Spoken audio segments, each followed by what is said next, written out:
I got the estate. I didn't get 1,000 acres. I got 600 acres.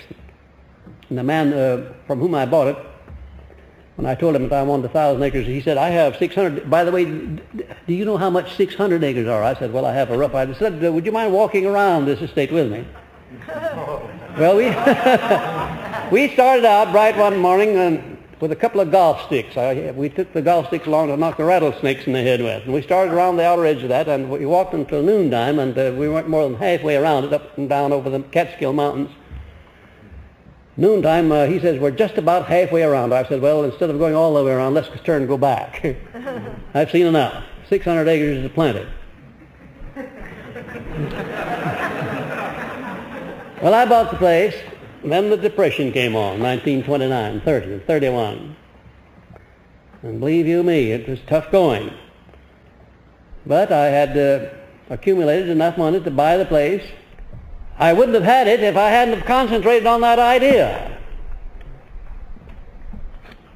Then next, the definiteness of purpose, or of an obsessional proportion, is the moving spirit back of the motive. Now, there's no use of having a motive unless you put obsessional desire or obsessional purpose back of it.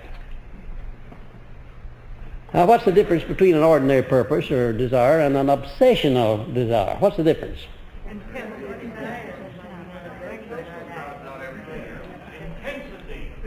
That's right. That's very good. That word intensity is a very good one. It's a very fitting word. In other words, to wish for a thing or to hope for a thing doesn't cause anything to happen. But when you put a burning desire or an obsessional desire back of a thing, why, it moves you into action, and it attracts you to others and attracts things to you that you lead in order to fulfill that desire. And also, how do you go about developing an obsessional desire about anything? By thinking about a lot of things, changing from one thing to another? No. You select one thing, you eat it, you sleep it, you drink it, you breathe it, you talk about it as long as you can find anybody to listen. If you can't find anybody, you talk to yourself. That's right, repetition. Keep on telling your subconscious mind exactly what you want. Make it clear, make it plain, make it definite, and above everything else, let your subconscious mind know that you expect results. And no fooling.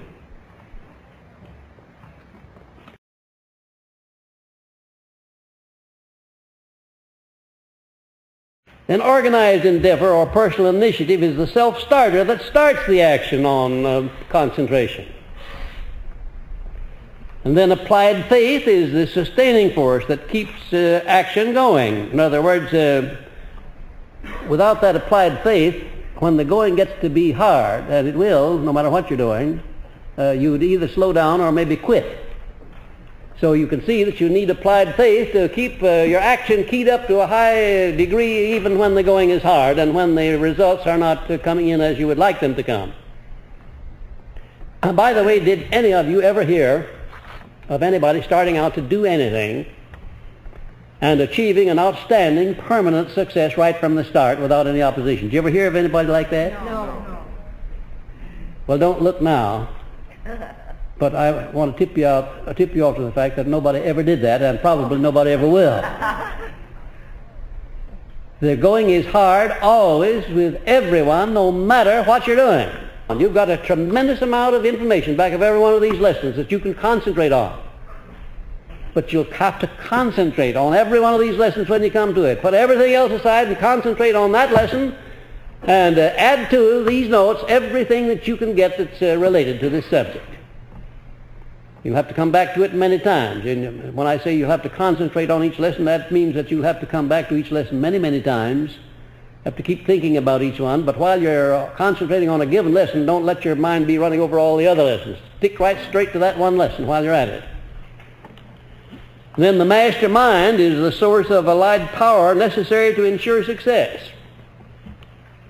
Can you imagine anybody concentrating on the attainment of something of an outstanding nature without making use of the mastermind and the brains and the influence and the education of other people?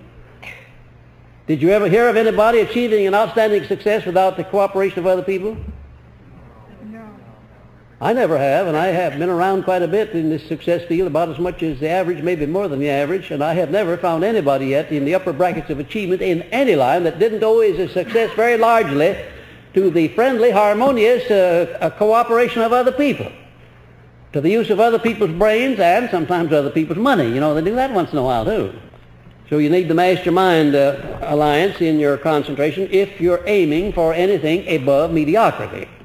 Of course, you can do your own concentrating on failure. That way you won't need any help on that. Won't need any mastermind on that. But although you'll have a lot of volunteer help on it and a lot of good company along. Well, I say a lot of company. Let's put it that way. If you just aim to fail. But if you're going to succeed, you've got to follow these regulations as I'm laying them down for you. You can't escape them, and you can't neglect any one of them.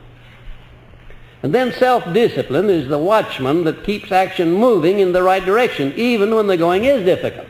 And incidentally, there's where you need self-discipline the most, is when you meet with opposition, or when the conditions and circumstances that you've got to cut through are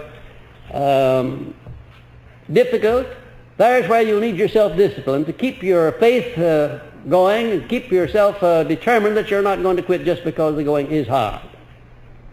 So you couldn't possibly get along in concentrating without self-discipline.